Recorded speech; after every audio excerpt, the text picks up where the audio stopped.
Shalom. Ayo kita baca salah satu ayat dari kitab Amsal, dan ini hal yang sangat baik ya. Amsal 27 ayat 17, besi menajamkan besi, orang menajamkan sesamanya. Ini satu prinsip, tapi satu kebenaran juga yang perlu kita pegang.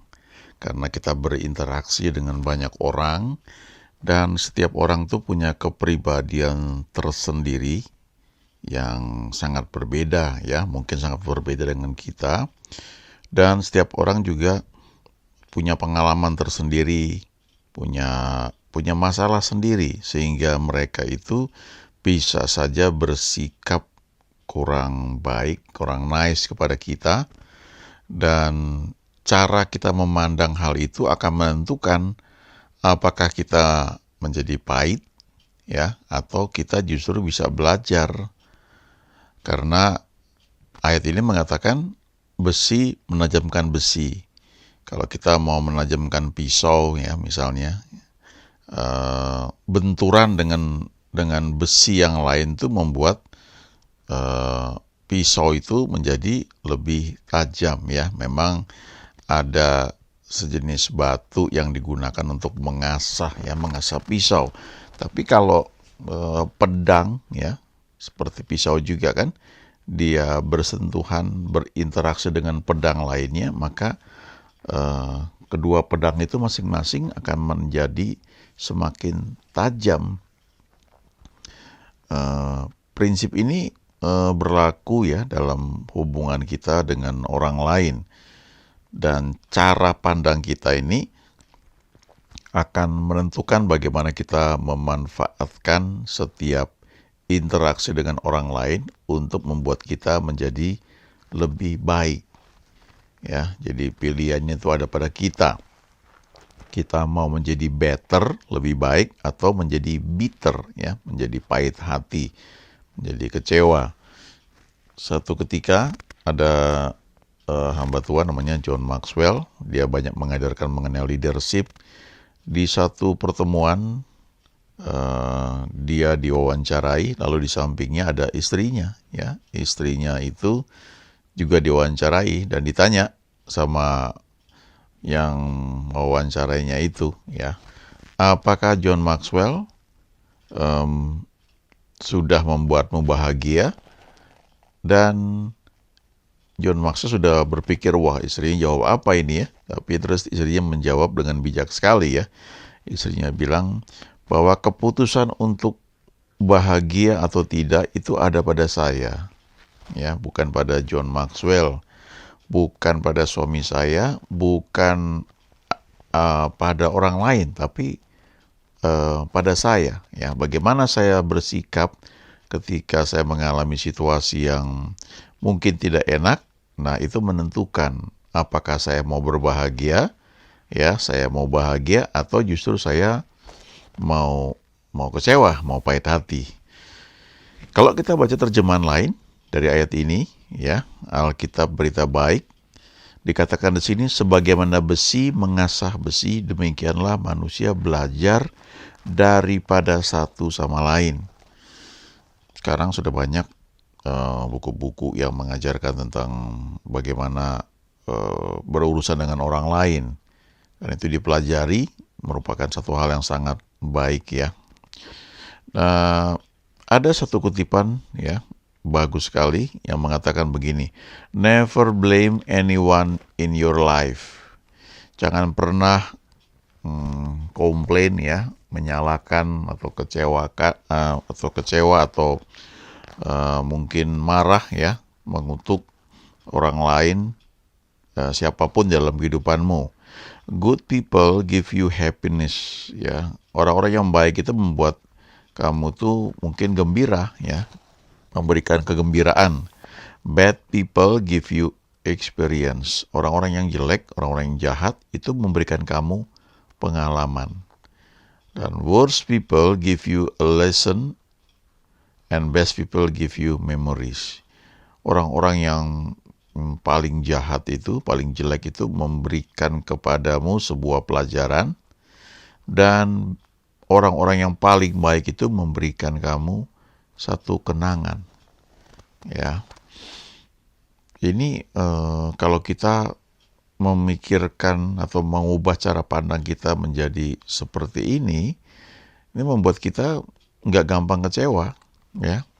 Kalau menghadapi situasi yang tidak enak, kita belajar bahwa Tuhan itu ada campur tangan dalam kehidupan kita, ya. Memang manusia kan punya kehendak bebas. Kita bisa memilih kehendak bebas kita itu seperti yang kita inginkan atau kita mau menurut seperti yang Tuhan ajarkan lewat firman-Nya. Nah, tapi kita nggak bisa mengatur orang lain, ya. Orang lain kan bisa bersikap, bertindak seperti yang dia inginkan. Nah, sikap kita itu terhadap tindakan mereka itu menentukan, ya, bagaimana kondisi hati kita, ya. Ada lagi nih kutipan lainnya, never regret anyone in your life. Jangan pernah sesali seseorang yang pernah ada dalam hidupmu, ya. Good people give you happiness. Orang-orang yang baik itu memberikan kegembiraan bagi kamu. Bad people give you experience.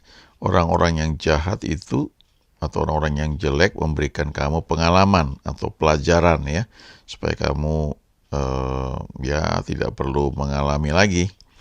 Unkind people give you lessons.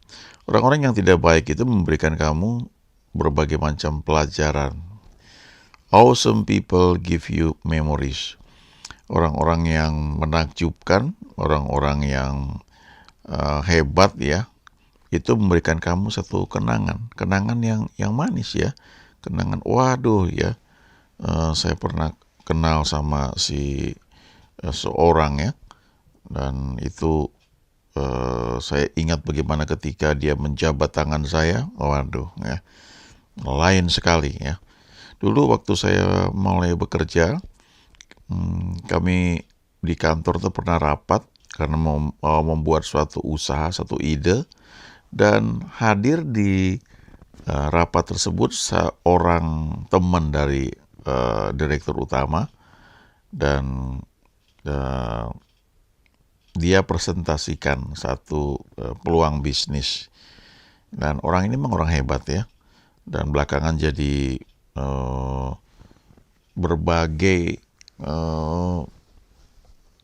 posisi penting di Indonesia, ya, dari swasta, kemudian dia bergerak, akhirnya dia menjadi orang yang kerja di pemerintah, ya, dalam hal keuangan. Hebat sekali.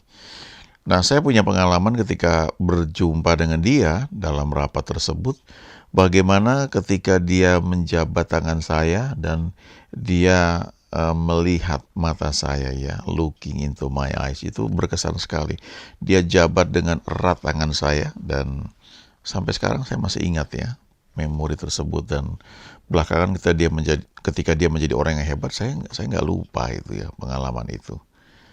Nah, some people come into your life as blessings. Beberapa orang itu datang ke dalam hidupmu menjadi berkat, ya. Others come into your life as lessons. Orang-orang lain yang datang ke dalam hidupmu itu sebagai pelajaran. Ya, ini cara pandang, ya. Mungkin kita nggak semua teman itu kan seperti mendatangkan berkat, ya, bagi kita. Kita sangat diberkati berinteraksi dengan mereka, tapi ada yang ketika datang kepada kita itu membuat kita mungkin kecewa, marah, jengkel, ya. Nah, kita bisa memandang bahwa mereka itu datang sebagai satu pelajaran, ya. Pelajaran yang mungkin tidak enak, tapi kita perlu ingat bahwa kita ini kan anak Tuhan, ya, orang yang percaya pada Tuhan Yesus, ya. Itu ada ayatnya di Yohanes 1 ayat 12. Jadi kalaupun sesuatu yang jahat, yang jelek terjadi pada kita, ya kita nggak perlu kecewa berlebihan, ya. Kadang-kadang kan, ya, perasaan kecewa itu ada, ya, secara manusiawi itu wajar. Tapi kita perlu segera merubah cara berpikir kita bahwa bersama Tuhan kita bisa menghadapi segala sesuatu ya, dan bisa mengubah pengalaman yang tidak baik itu ya menjadi pelajaran. Contoh misalnya adalah Yusuf di Perjanjian Lama. Yusuf itu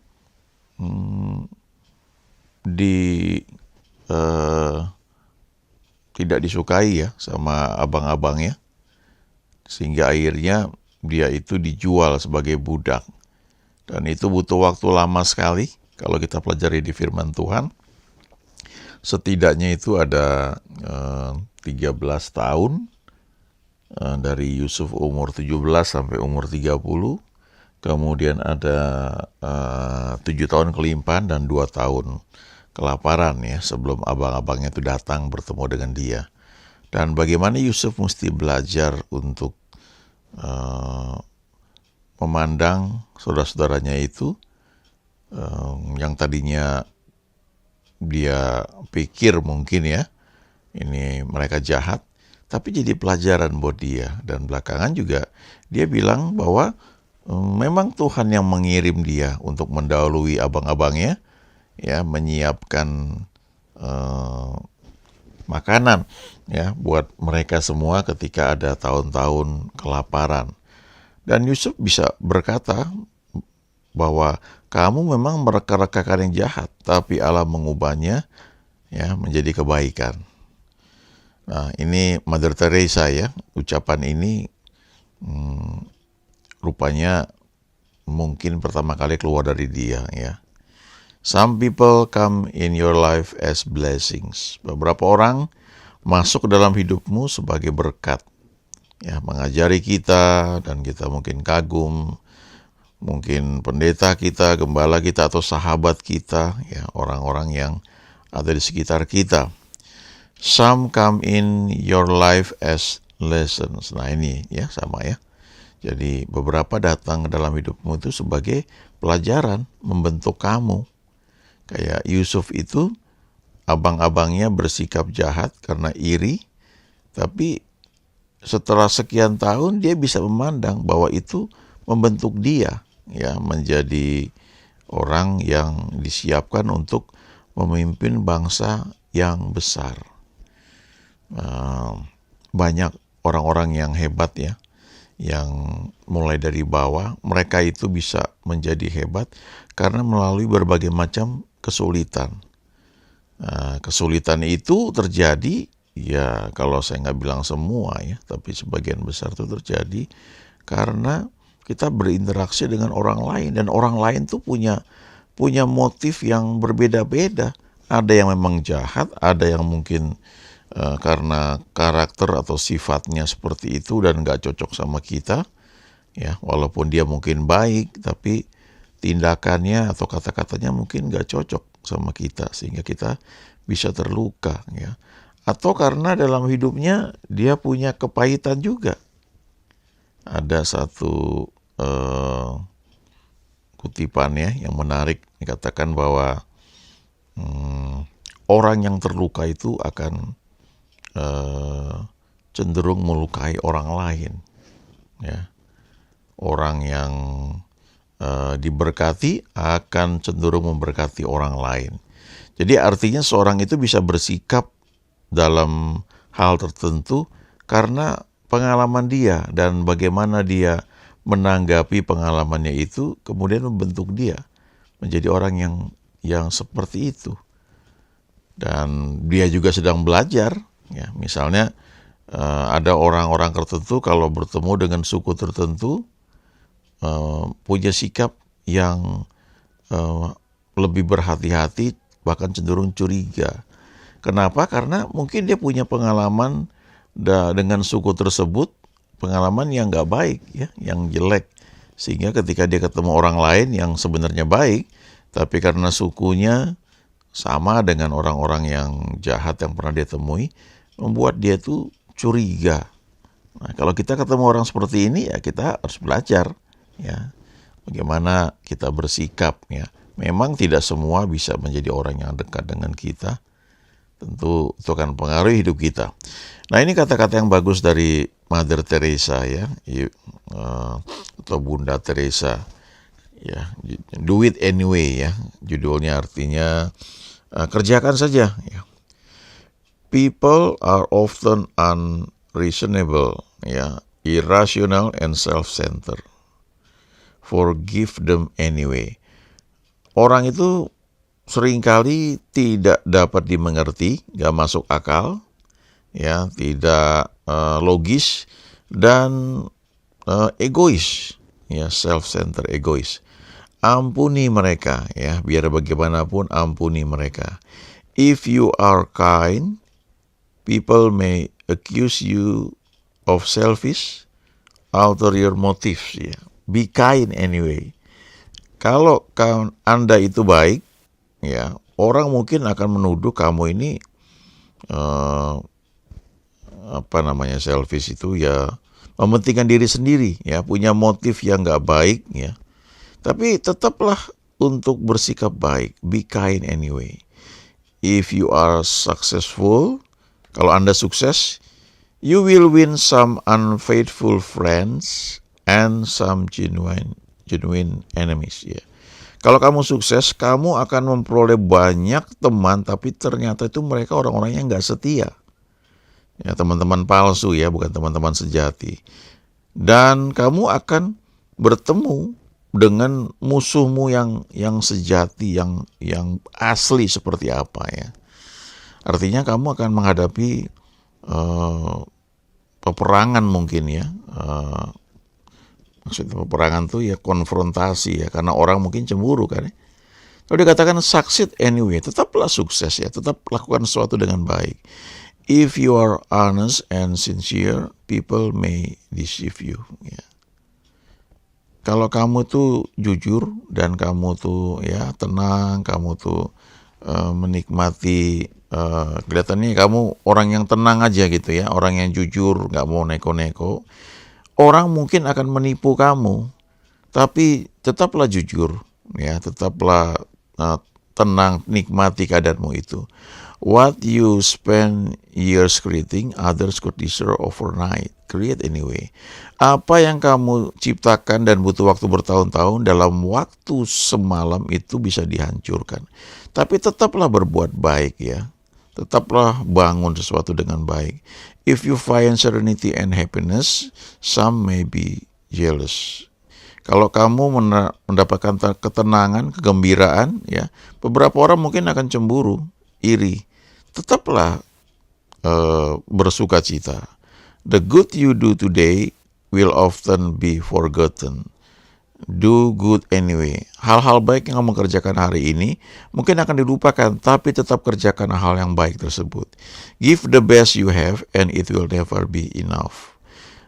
Berikan yang terbaik yang bisa kamu lakukan, tapi emang itu nggak akan pernah cukup. Give your best anyway. Tetap lakukan yang terbaik. In the final analysis, it was never between you and them anyway, ya. Pada akhirnya itu bukan masalah antara kamu dengan mereka. Nah, ada tambahan lagi sebenarnya, ya. It is between you and God. Itu sebenarnya urusannya antara kamu dengan Tuhan. Jadi ini kalau kita ingat salah satu ayat di Alkitab ini di Kolose 3, ya, yang mengatakan lakukan segala sesuatu itu dengan baik seperti untuk Tuhan, ya, bukan untuk manusia. Kenapa? Karena dari Tuhanlah kamu akan memperoleh upahnya, ya. Kalau kita kerja kan ada gaji, ada reward, ya. Tapi lakukan dengan baik, maka kita nggak hanya terima gaji dari manusia, tapi kita juga akan terima reward, ya, upah dari Tuhan. Dan itu yang seringkali tidak bisa dinilai atau diperoleh dengan uang, ya. Itu prinsip yang penting, ya, bahwa lakukan segala sesuatu seperti untuk Tuhan dan bukan untuk manusia, ya. Apapun yang kamu lakukan, lakukanlah dengan segenap hati seperti kepada Tuhan dan bukan seperti kepada manusia, ya. Kamu tahu bahwa dari Tuhanlah kamu akan menerima warisanmu sebagai imbalan karena kamu melayani Kristus, ya. Ingat baik-baik bahwa God is good all the time. Tuhan itu selalu baik setiap saat. Amin.